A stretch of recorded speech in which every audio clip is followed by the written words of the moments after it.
Hey everybody, my name is Deja and welcome back to my channel. Today we're going to be talking about my August TBR.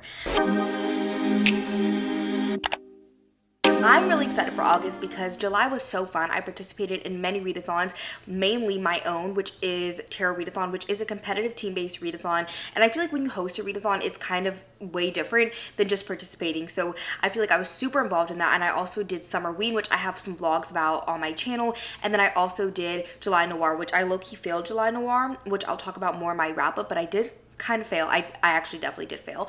I decided in August I'm just not going to be doing any readathons because they're so fun and I love them so much, but there really wasn't many readathons that appealed to like what I wanted to read in the month of August. And then also I kind of just want to like mood read, and I have some really fun vlog concept ideas that I also want to do. So I have 3 vlogs that I hopefully will be doing in August, but usually not all the vlogs I plan on doing actually make it to the internet. So that's why I try not to talk too much about them, and I'm really excited for all of them. 2 of them I'm not going to tell you guys too much information about, but I will say that there's no like specific TBR for those videos. It's more of like I'm getting a piece of randomized information and then I have to choose a book based off that. And so I still will be choosing the books that I'm reading, so hopefully some of the books that we put on this TBR I can read during those vlogs, but I don't know yet until I start the vlogs because I get the information during the vlogs. And then the other vlog that I'm doing is actually going to be a new series I'm starting on my channel, which is not a unique series. I feel like everybody on BookTube has been starting this type of series, and mine's going to be called TBR Takedown. A lot of people use that title for different kind of series, and I honestly pondered the name of the series for so long, for hours and hours honestly, and I just couldn't come up with anything that I thought fit my intention for the series that someone hasn't already used. And TBR Takedown is a name that many people have used, so I don't feel bad like also using that title because it's not like I'm taking it specifically from one person. Like Becca from Becca in the Books does Shelve It or Scrap It, and that's like her series name and nobody else really uses that, so I don't want to like use that. And then also again, I have to go back to intention. If you guys haven't figured out yet, basically the series is going to be me reading books off my physical TBR to get down my physical TBR. Now personally, I don't have a problem with having a large physical TBR. I know some people feel overwhelmed by that. I personally don't. My main intention when doing this series is actually to read books that have been on my TBR for a very long time. I've been collecting books for probably 12 years now, actively collecting young adult and adult books. And so I have some books that have been on my shelves for years, literally probably since I first started collecting. And I know some people are gonna be like up in arms about that. Whatever you want to think is whatever you want to think.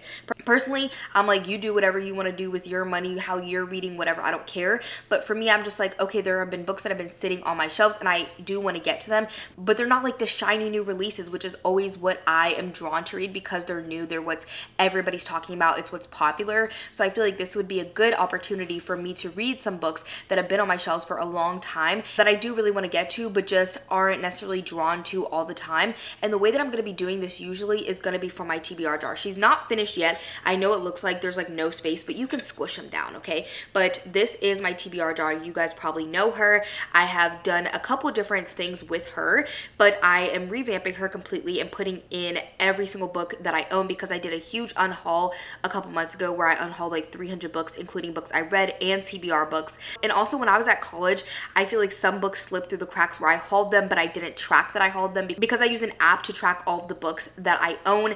And then also I'm now using a spreadsheet so I can keep track better for the jar.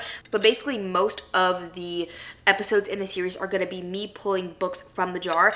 I plan on reading between 3 and 5 books for each video because if I get a Brandon Sanderson book, that's going to take me a minute. I'm not going to be reading 5 books in that video. So I'm saying between 3 and 5 books, but of course if I get a hella short books, I might do more than 5. If I get like 2 really thick books, I might just do 2 books. But the plan is to focus on reading books from this jar. It's going to have books that I recently bought, books that have been on my shelves for years, so it's going to be a mixed bag, but the real intention is just reading books that are on my shelves that I still want to read but aren't necessarily top of mind. So I'm really excited to start this series. I am so much of a mood reader that I hope it goes okay, but I'm really excited and I think it's gonna be really fun. I hope you guys are excited for it too and that you end up enjoying it. So that's kind of like the stuff that I have planned, and of course I also have my book club, so those are my only other obligation books for the month. I don't have anything else planned.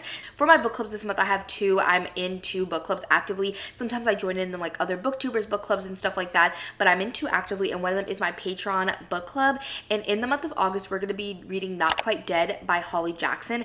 I'm really excited for this book. I don't own a physical copy yet, but this is Holly Jackson's adult debut, and I've read all of Holly Jackson's work so far, and it's all been YA thrillers, and this one is an adult thriller. I don't know much about it because a lot of times when I have an author that I really like and I see they're coming out with a new book, that just makes me want to read it alone, and I don't really read much into what the rest of the book is about. But I do know this one is about a woman who I believe is like saving herself from her own death. I don't know exactly the details, but I know that she's like trying to basically save herself, but she's already dead, I think. I don't know. It sounds interesting, and I'm really excited to see what Holly Jackson is going to do in the adult age category. For my Patreon, we also do a lot of read-alongs where we don't really have as many live shows for those, but we just started one last month, and that is for the Bergman Brothers series by Chloe Leese. And I thought I was going to love this series. Unfortunately, the first book I gave 3 stars, which is good. I still liked it, but I did have some issues with it. We are going to be continuing with it as of now, and I feel like standalone series like this where it's like romance and each book is a standalone, I feel like it can definitely vary in rating. Like you can have a 2-3 star in that series, but you can also have a 4 or 5 star. So I'm going to continue with the read along for now. We're going to be reading Always Only You. That is the second book. I know none of the details about the characters in this one or their romance. We're just reading the series. That's how I feel about most standalone romance series. It's like I don't really know much about what's actually happening in that book, but I'm reading it because I'm continuing in the series. And then my second book club is my in-person book club, which I have some stuff that has popped up in August, so I don't know if I'll be able to attend. We might have to change the date of the book club. I'm the one who started the book club, so I feel like if I'm like, hey guys, I can't meet this day anymore, then I feel like they'll be accommodating. But we are supposed to be reading Woman Eating by Claire Coda, and this one is actually one that I've already read, and I rated this one 4.5 or 5 stars. It's more of a literary fiction following a vampire, and it is very, very good, but I haven't read it in a couple years, so I'm definitely due for a reread. And this one is very, very like slow, character-driven kind of literary fiction vibes. So there's not too many details to remember. So I just kind of remembered the vibes of the book. So I'm definitely going to be rereading this one, hopefully, and attending the book club meeting. But I have something that has potentially popped up in my schedule. It's not official yet, so I don't want to talk too much about it. But I may be starting something up for the next few months that will be taking up some of my time. So hopefully I can get to this one and attend that book club meeting. But I'm really excited because I did enjoy this one a lot. Now I guess we're just going to get into my spinner wheel. It's so weird not like having any readathon TBRs to talk about.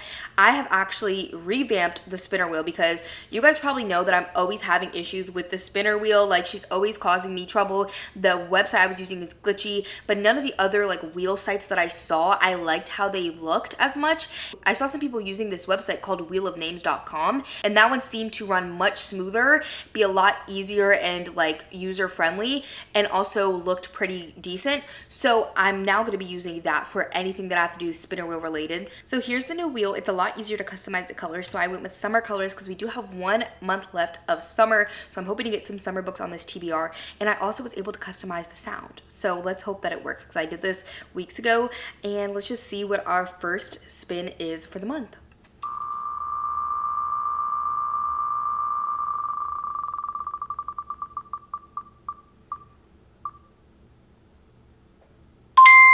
A cozy mystery. I have the perfect one for this that I've been dying to read, and I was hoping that I would get it on this TBR. So that book is Every Time I Go on Vacation, Someone Dies by Catherine Mack. This is a recent book that I've been seeing going around BookTube, especially from Kayla from Books and Lala, and I believe it is a cozy mystery. It says 10 days, 8 suspects, 6 cities, 5 authors, 3 bodies, 1 trip to die for. I know it's definitely a murder mystery, but I don't know if it's technically considered a cozy mystery, but I do really want to read it, and I've been dying to get on this TBR. So I'm going to put it for this prompt, but also I've been really wanting to read Pleading the Fish by Brie Baker. This is the last book in the Seaside Cafe mystery series, which I really wanted to finish up this summer because this series does have like a book that takes place at Halloween, a book that takes place during Christmas, but for the most part, all of these books take place at like the ocean by the sea. So I really like to read them in the summer, and I've been saying I want to finish the series this year because I've been reading the series for a couple years. So I'm going to be putting both these books for it. I don't know if that's cheating, putting 2 books, but I say that it works. So we're going to put 2 books for this prompt. But if I only read one, then I only read one and I'm going to count it, but I'm going to try to read both.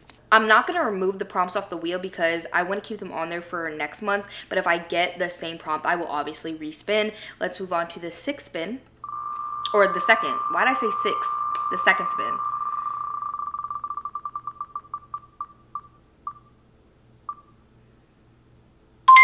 We have a TBR vet. What's considered a TBR vet? Like, that's what I want to know.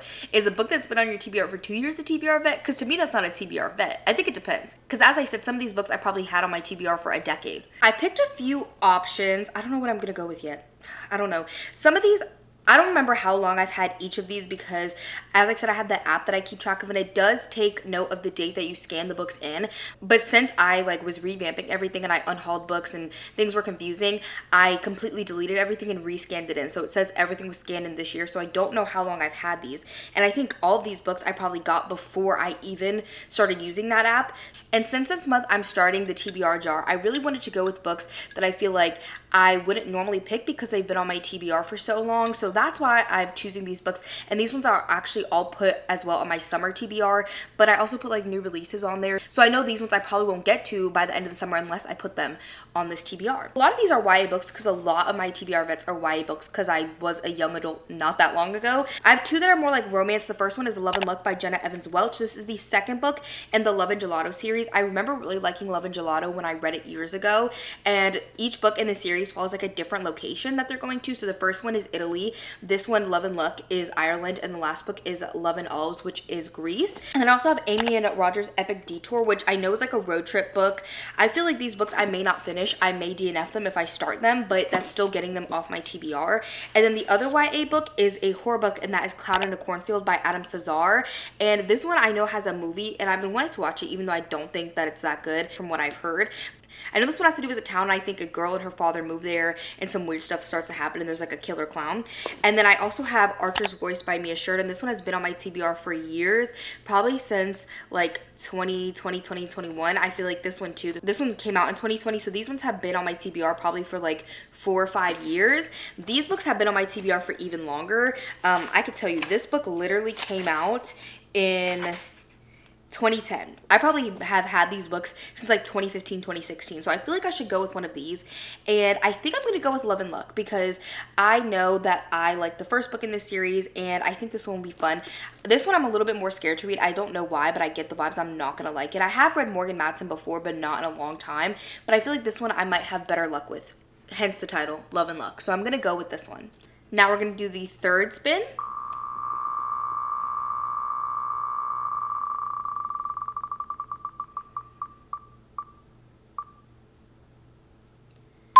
Ooh, okay, animal on the cover. Guys, I realized my mic died. And I don't always need the mic, but I feel like in here it's a little echoey and sometimes the AC's on. So hopefully the audio in this isn't too bad. I don't want to restart because I like the books that we pulled so far. So I'm wearing the mic in the first half, but the audio was not with this mic. So hopefully it's not too bad. I'm going to take it off now. Again, I'm trying to get books off my summer TBR because this is the last month of summer. Once September 1st hits, I'm switching to my fall TBR. I actually need to start crafting it this month. So then that way, as soon as September 1st hits, I'm good to go. So I went through all of the books that I physically own that are on my summer TBR that also have animals on the cover. First up is Shark Heart by Emily Haybeck. I think this one is a magical realism literary fiction where it's about a husband and wife and the husband is turning into a shark. That's all that I know. And the shark is on here, but it's made out of flowers. So I'm does that count? I don't know. And then I have two new release horror books. I have When the Wolf Comes Home by Nat Cassidy. Obviously, there is a wolf on the cover. You could argue this is a werewolf. And is a werewolf an animal? I don't know. I feel like that's just a creature. But I don't know if this is a wolf or a werewolf or what. It looks like just a plain wolf to me. So I counted it. And this is his new release. I don't know if I'm going to love it. I feel like I would like Nestlings more, but this is a new release. And then I also have The Buffalo Hunter Hunter by Stephen Graham Jones. And again, this is another new release. And I've had mixed feelings about Stephen Graham Jones. He's never gotten more than a 3.5 from me though. So I'm interested to give this one another try. But these to me both kind of give fall vibes. Maybe not this one because I know it's fast paced and about a road trip. But this one is about a vampire and it's historical. So I feel like this one gives more fall vibes. I just put it on my summer TBR because it is a new release. So I don't know, I feel like it gives more fall. And then the last book that I have is The Ornithologist Field Guide to Love by India. I can't even say her name because of this stupid sticker. I take off my stickers usually, but sometimes I forget. And this one obviously has a bird on it. And I think I'm honestly gonna go with this one because the past 2 months I've read so much horror, and I love horror, I do, but we're about to get into fall where I really will be reading a lot of horror again. So I'm like, in August, I think I'm gonna take it a little bit back from horror and read some other genres. And so I think I'm gonna go with this one. I know this one describes itself as a historical fantasy rom-com that's reminiscent of Indiana Jones, but with manners, tea, and helicopter parasols. And I know, again, Kayla from Books and Lala recently read this and loved it. And so I think this one will be a great pick. I also could have gone with Pleading the Fish for this one because it has animals on the cover, but I want to add more books to my TBR. I don't know if that's delusional because I have all these reading vlog plans, but I'm just excited to like read something new. Every single month I get so excited and rejuvenated to read because I get to pick my TBR. Let's do the fourth spin. I forgot what number we were on.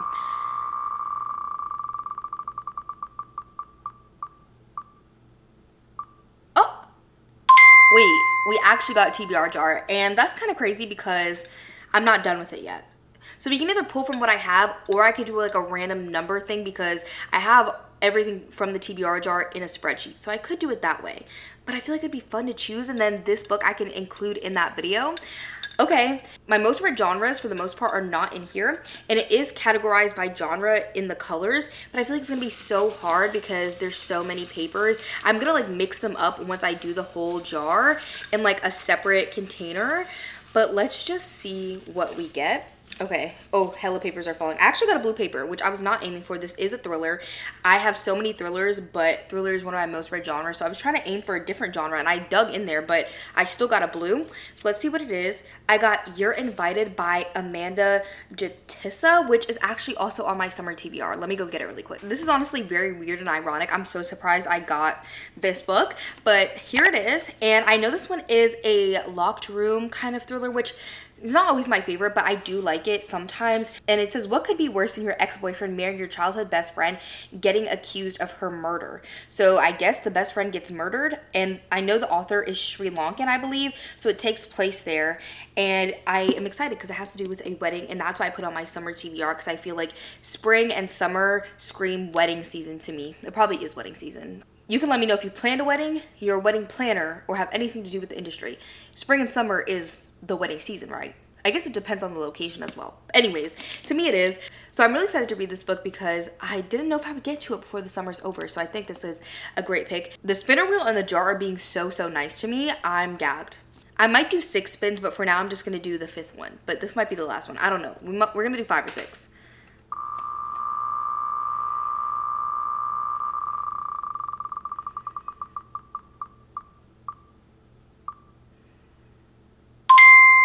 Okay, finish a book already started. I don't really have many books that like I have started. Actually, I do. I lied, I do.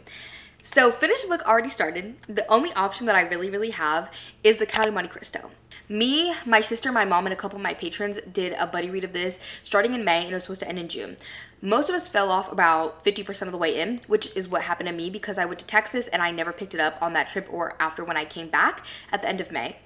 So I am about 50% of the way in, and I didn't read it in June. July was too busy with the readathons to read it. So I guess August is the month where I will be finishing The Count of Monte Cristo. I'm enjoying it so far. It is a very thick book, and I liked the beginning more than where I'm at now because right now I feel like I'm a little confused, but it's honestly pretty easy to read for a classic because I literally got 50% of the way in a couple weeks while reading other books, mind you. And I wasn't listening to the audiobook because there is no audiobook for the specific translation that I wanted to read. I think since we got to Count of Monte Cristo, which is a book I've already started, I think I'm going to do one last spin. So we're going to go in for our 6th and final spin for the month.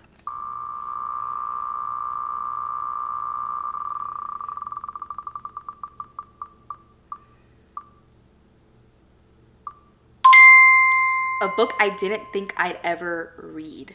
Now I'm trying to read physical books off my TBR, and I could choose a book for this, but I do get one respin every single month where if I don't like a prompt, I get to respin once. And so I think I'm going to use it on this one because I could choose a physical book for this. Like there's some physical books that I own that I'm like, I'm probably never going to read that, but I unhauled most of those. So for the purpose of trying to get more physical books on this TBR, I am going to respin. And I also do own a physical copy of The Count of Monte Cristo, by the way, but I lent it out to my sister because she was doing the buddy read and she prefers reading physically. I was like, there's no way I'm reading a 1,000+ page book physically, I'm gonna read it as an ebook. So I do have a physical copy of that too. But we will do a respin for this one. So actually, the sixth and final spin.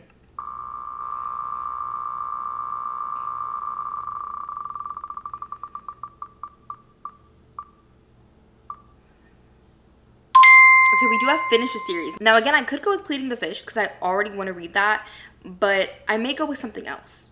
I also do reserve the right where if I read a book that fulfills a prompt and I don't talk about it in the TBR video, I can still count it towards that prompt. I just can't double up on spinner wheel prompts. So if I do read Every Time I Go on Vacation Someone Dies and Pleading the Fish, but I don't choose the other book that I want to choose for this, then I can still mark this off by reading Pleading the Fish. I have a page on my reading tracker that tracks all my series, so I know I have 30 series as of now that I only have one book left in to finish or catch up. But because the prompt specifically said finish a series, I don't want to go with a series where I'm like, there could potentially be another book. Like I want to go with a definite like done deal. And so I think what I'm going to go with is the last book in the Mindfuck series, which I believe is called Paint It All Red. I don't know how I left this series with one book left, but if you guys don't know what this is about, it's basically like a romance between a serial killer who's a woman who is getting vengeance on people who did her dirty, basically like bad, and she ends up dating a FBI agent who's actually on her case. And this is like a novella series, so the whole series is like 700 pages, but there's 5 books in here. So the last one is probably like 150 pages ish, and so I think I'm gonna choose this one because I don't know how I left it off. Like they're so fast paced, they're so quick, so I think that this is the one I'm gonna go with. So here's my TBR for the month, also adding in The Counting Monte Cristo and Not Quite Dead by Holly Jackson, as well as Always Only You by Chloe Leese. But not too bad. I think that this is really good, and I actually got one book for my TBR jar video already on here, so I think that is pretty good. And we have a wide mixture of genres, and the majority of these are kind of more backlist books that I probably wouldn't choose necessarily just off first glance. So I'm excited that I was able to get a lot of these books on here because I focus on like my new purchases and new releases so much that I really want to read some of my more backlist books, and so I'm really excited about this. I would love to know what's on your August TBR down below. Are you participating in any readathons, book clubs? Let me know what you're reading, and while you're down there, you can leave me the ice cream emoji to let me know that you made it to the end, and I will see y'all in my next video. Bye!